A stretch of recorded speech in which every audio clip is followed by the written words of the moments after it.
Excelente, muy bien. Bueno, leyendo y pensando la Biblia, ahí sí, como les decía, estamos leyendo a lo largo de la Biblia acá en un año. Y esta semana pasada terminamos Éxodo, ya arrancamos con Levítico, vamos ahí como por el capítulo 9, por ahí de Levítico. Levítico es un libro muy extraño, pero bueno, eso quizá la semana que viene hablemos un poquito de eso. Entonces quería simplemente repasar algunas cositas de las que hablamos de las que dio para reflexionar con el final del libro de Éxodo. Voy a aumentar un poquito la luz para que me vean mejor.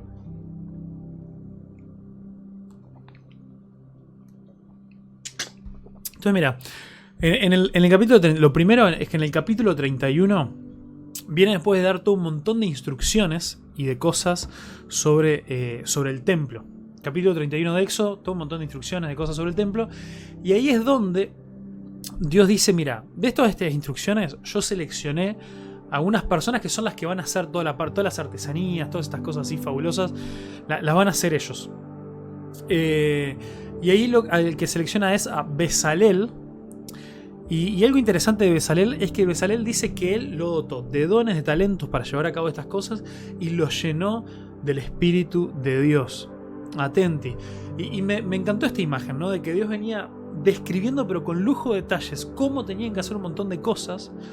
Y con tanto detalle lo describió que le llevó varios capítulos. Y todo uno diría, bueno, con tanta descripción, dándole las medidas, dándole los diseños, las cosas, todo lo demás, casi que cualquiera se podría poner a hacer esto. Sin embargo, Dios dice, bueno, en realidad no, yo te di las instrucciones, pero te voy a dar una persona a la cual yo le di dos características especiales para poder llevar adelante el trabajo. La primera característica especial que le di es esto de que le di... Lo llené a Bezalel, lo he llenado del Espíritu Santo de Dios. Es una persona no solamente íntegra, buena, que agrada a Dios, pero que además fue llena del Espíritu Santo para poder hacer esta tarea de artesano, para poder elaborar todas las piezas del tabernáculo y todo lo demás. Y además tanto a Bezalel como a Oholiab los llené de talentos y de habilidades para que puedan hacer las cosas, porque por más descripción, por más detalle que tenga los específicos del trabajo de hacer el tabernáculo, dos personas con las mismas descripciones, por específica que sean, una con talento y otra sin talento, una llena del Espíritu de Dios y otra sin, van a salir resultados completamente distintos. Y esto era algo que me llamaba la atención. Y me daba para pensar también en esto de cómo incluso para nosotros, a medida vamos haciendo el ministerio, a medida tenemos tareas de Dios para hacer, nos pasa muchas veces esto de que no importa que Dios nos haya dicho específicamente en la Biblia cómo hacer las cosas, quedan un montón de respuestas de preguntas sin responder, quedan un montón de problemas sin resolver en cuanto a los específicos, en mi contexto, en mi forma, cómo hacerlo, y por qué la Biblia no nos habrá dicho específicamente en todas las situaciones que nos pueden surgir cómo tratarlas.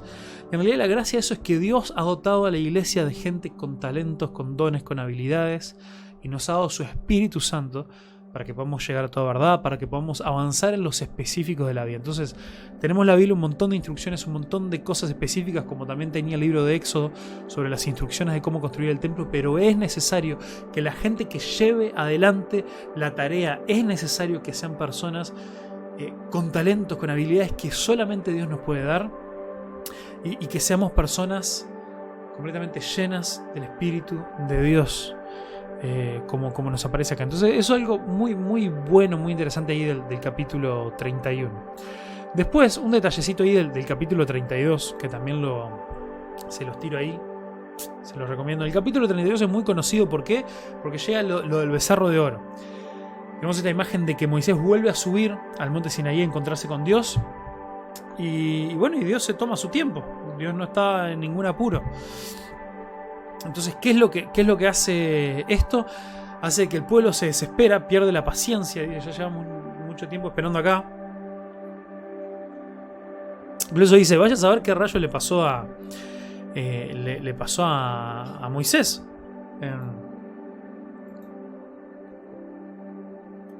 Entonces dice, bueno, ¿sabes qué? No sabemos qué le pasó a Moisés. Vamos a pedirle a Aarón que nos haga un Dios al cual podamos adorar. Y algo interesante es que yo mucho tiempo pensaba que, bueno, este es un momento donde Israel dijo, este Dios no nos gustó, porque nos sacó de la tierra de Egipto, nos trajo al desierto, queremos otro Dios, háganos otro Dios. Pero lo interesante es que en realidad el relato dice que ellos dijeron, hacernos en ese becerro de oro, ellos vieron al Dios que los sacó de Egipto. Ellos quisieron poner la imagen, personificar a Jehová. No es que dijeron, bueno, queremos otro Dios. Sino dijeron, no, el mismo Dios, pero que se manifieste, que lo podamos ver, palpar acá, enfrente nuestro, que podamos adorarlo, que podamos encasillarlo dentro de algo que nosotros podamos entender. Y eso cambia completamente el relato y la historia. ¿Por qué? Porque en realidad... importante terminar el mate. ¿Por qué cambia completamente el relato? Es porque nos da otra enseñanza, no solamente un tema de la idolatría, sino esta idea de que Jesús dijo, no se hagan imágenes delante de mí, no solamente referido a otros dioses, sino también en cuanto a Dios mismo, a este mismo Dios que ellos sabían que los había liberado de Egipto. Muchas veces a nosotros nos puede pasar, o nosotros podemos caer en ese engaño, podemos caer en esa cuestión de decir, ¿sabes qué? Todo bien con Dios, pero yo necesito encasillarlo dentro de algo que yo lo pueda entender. Yo le llevaron oro ahí a Aarón, hacenos una forma de este Dios que podamos ver, que podamos comprender, algo que nos quede más palpable. Y tenemos que entender que Dios no es así. Tenemos que entender que Dios va mucho más allá. Dios no lo podemos encasillar dentro de algo que nosotros podemos entender. Dios va siempre a actuar de maneras que nos pueden descolocar. Y esto al pueblo lo descolocaba. Acababan de ver a Dios hacer un montón de milagros y cosas maravillosas, pero ahora Dios se posó como una nube sobre el monte Sinaí y durante 40 días Moisés estaba allá, no sabían qué le había pasado a Moisés y Dios parecía ya no estar hablando. Entonces tenemos que entender de que Dios se maneja de formas, diferentes formas que quizá no nos parezcan tan cómodas a nosotros. Entonces, ¿de qué manera estamos nosotros queriendo conformar a Dios y haciendo a Dios a nuestra propia imagen? Nosotros fuimos hechos a imagen de Dios y no Dios hecho a nuestra imagen. No encerremos a Dios dentro de una cajita a la cual Él no pertenece. Por favor, entendamos que Dios es un Dios mucho más grande de lo que nosotros podemos jamás llegar a entender. Así que bueno, no sé qué les parece. Comenten algo. Acá alguien por lo menos sabe que en la vuelta en el chat. ¿Quién sos? Estamos solos. A ver, contame. Séte amigo. ¿Qué te parece? Decime alguna pregunta de esto. Bueno, entonces, referente a esto y lo otro, pasamos al 33. En el capítulo 33, versículo 13, dice, ten en cuenta que los israelitas son tu pueblo. Esto es, de nuevo, ¿no? En el capítulo 32, después Moisés baja, se da cuenta de lo que había pasado con el becerro de oro. Dios se enoja y dice, bueno, voy a tener que arrancar de nuevo, hacer una nueva familia a partir de vos, Moisés, así como él había hecho con Noé, así como después también había elegido a Abraham. Dijo, bueno, borrón y cuenta nueva, tendré que seguir contigo, Moisés. Y ahí Moisés se pone también a discutir y a luchar con Dios en el sentido de pedirle, por favor, ten misericordia, por favor, no nos deseches. Y le dice, ten en cuenta, le dice Moisés a Dios, que este es tu pueblo. Entonces, por bruto que parezca, cuánta sabiduría hay en Moisés al recordar una y otra vez que aunque él era el líder que Dios había puesto, en realidad el pueblo le pertenece a Dios. Entonces, por un lado tenemos como la enseñanza más teológica de esto, de que Dios eligió un pueblo para sí y es por su propia gloria, y que Dios no desechó al pueblo, que Dios se volvía a comprometer una y otra vez a pesar de los fracasos del pueblo de Israel. Como muchas veces Moisés y otras personas le dijeron a Dios, mirá, vos si abandonás a tu pueblo vas a quedar pegado delante de otras naciones, realmente va a pasar que los egipcios van a decir, Jehová hizo grandes proezas para sacar a su pueblo y dejarlos que mueran en el desierto. Dios quería hablo un poquito más, Dios quería realmente hacer un gran nombre de sí mismo, que su gloria fuera revelada a todos los pueblos, a todas las naciones, a través de lo que él estaba haciendo con Israel. Y esto también un poco lo que Moisés le recuerda. Pero también desde el punto de vista de liderazgo, desde el punto de vista de Moisés, qué bueno es que él recuerde una y otra vez, y nosotros los que tenemos algún tipo de rol de liderazgo, qué bueno es que recordemos una y otra vez que la gente que Dios nos ha dado para liderar no son es el pueblo de Dios, no son nuestro pueblo. Así como Moisés se sacó ese peso encima y le dijo, ten en cuenta, capítulo 33, versículo 13 de Éxodo, ten en cuenta que los israelitas son tu pueblo. Se los echó ahí en cara de Dios. Le dijo, mirá, ¿sabes qué? Esto es tema tuyo, arreglate, es tu pueblo. Entonces es bueno, es algo liberador, es algo que nos ayuda a descansar. Saber que esto es todo completamente de Dios. Así que eso realmente está muy bueno.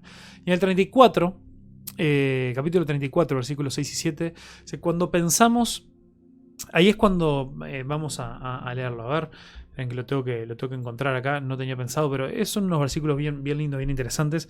Pero ponete a pensar mientras lo busco acá. ¿Cuántas veces te has puesto a hablar o has escuchado predicaciones o mensajes sobre los atributos de Dios?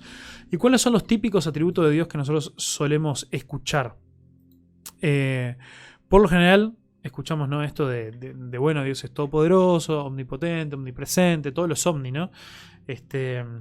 Y bueno, fiel y esto, aquello, el otro. Pero esta es la primera vez en que Dios habla de su propio carácter, es la primera vez que Dios se autodescribe y describe también sus... mirá, acá lo tenemos. Éxodo 34, versículo 6. Dice, el Señor pasó por delante de Moisés proclamando, Yahvé, el Señor, el Dios de compasión y misericordia. Se está describiendo a sí mismo Dios. Dice, yo soy el Dios de compasión y misericordia. Soy lento para enojarme, lento para el enojo, lento para la ira. Es una de las descripciones de las características principales con las que Dios se describe a sí mismo. Estoy lleno de amor inagotable y fidelidad. Yo desarrollo mi amor inagotable a 1000 generaciones. Yo derramo mi amor inagotable a 1000 generaciones y perdono la iniquidad, la rebelión y el pecado. Pero no absuelvo al culpable, sino que extiendo los pecados de los padres sobre sus hijos y sus nietos. Toda la familia se va afectada, hasta los hijos de la tercera y la cuarta generación. Y hay un estudio del Proyecto Biblia muy bueno sobre esto, que se detiene en estudiar cada una de estas características de Dios, cada una de estas cosas. Está muy bueno porque incluso habla de esto, ¿no? Como Dios se describe a sí mismo como un Dios de compasión, un Dios de amor inagotable. Y podemos ver, ¿no? Dice en la Reina Valera, ¿no? Fuerte, misericordioso, piadoso, tardo para la ira y grande en misericordia y verdad. Que guarda misericordia a millares, que perdona la iniquidad, la rebelión y el pecado. Y que de ningún modo tendrá por inocente al malvado. Esto es bueno, esto es genial. Que visita la iniquidad de los padres sobre los hijos y sobre los hijos de los hijos hasta la tercera y la cuarta generación. ¿Cuál es la importancia? ¿Qué es lo interesante de esto? Nosotros pensamos, por un lado, acá Dios habla de su ira, que Él es tardo para enojarse, muestra misericordia, pero por otro lado que no absuelve al culpable. O sea, Dios también es un Dios de justicia. Pero qué bueno es saber que Él dice que su misericordia, su amor, su paciencia, ese tardo para la ira, que se extiende a millares, o es hasta las 1000 generaciones, depende ahí la versión, la forma de interpretarlo. Y después dice que sí, que Él tampoco absuelve al culpable, y eso y visita también el pecado de los padres a sus hijos hasta la tercera o cuarta generación. Es mucho menos, vemos que la forma en la que se extiende su misericordia y su amor va a muchas más generaciones que el juicio de Dios sobre los pecados de la gente. Es un contraste interesante que esta gente del Proyecto Biblia ahí me ayudaron a poder verlo de una manera ahí interesante. Y después, por último, al comienzo del 36, y ya termino con esto es un detallecito nomás, pero son esas cosas lindas que, aunque no dé para una gran reflexión, está bueno para decir, bueno, qué interesante este detalle. Ahí después en el 36 empiezan a construir, mira, a ver si llevo acá y lo puedo mostrar. Y 5:36, y acá dice, bueno, así pues, Bezalel y Aholiab, estos muchachos que yo les decía muy talentosos y llenos del espíritu, bueno, hicieron todas estas cosas. Y Moisés llamó a Bezalel y a todo el sabio, a todo varón sabio de corazón, en cuyo corazón había puesto Jehová sabiduría, todo hombre a quien corazón le movió venir a la obra para trabajar en ella. Y tomaron delante de Moisés toda la ofrenda que los hijos de Israel habían traído para la obra del servicio para el servicio de... Mira, acá llega un comentario. Mira, Corpus Training. ¿Qué haces, querido Carlitos? ¿Todo bien? Y la hora del servicio santuario. Mira, ya termino con esto y ya le damos a tu pregunta.